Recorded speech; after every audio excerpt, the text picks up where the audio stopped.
On savait déjà que le premier ministre et son épouse avaient des liens avec Oui, l'organisme de charité qui s'est récemment vu accorder un contrat sans appel d'offres du fédéral pour distribuer plus de 900 millions de dollars en bourse. La bourse canadienne pour le bénévolat étudiant. Aujourd'hui, on apprend que la mère du premier ministre a été payée par l'organisme. Environ 250 000 dollars pour 28 discours qu'elle a prononcés entre 2016 et 2020. Alexandre Trudeau, frère du premier ministre, a quant à lui reçu environ 32 000 dollars pour sa participation à 8 événements en 2017 et 2018.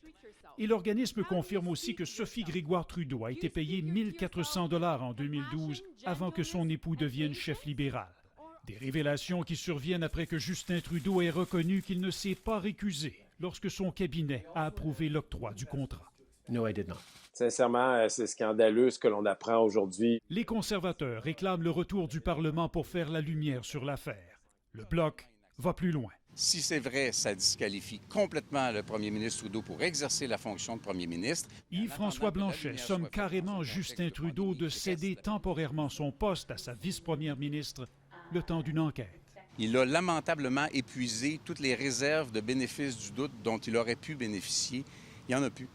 Et là, je pense que servir l'État, c'est se retirer, ne serait-ce que temporairement. Le bureau de Justin Trudeau a réagi par écrit. Les proches du premier ministre, peut-on lire, sont impliqués et soutiennent des causes de leur propre chef, ajoutant qu'il est question ici d'un organisme de charité qui soutient des étudiants. Le commissaire au conflit d'intérêts et à l'éthique a déjà ouvert une enquête.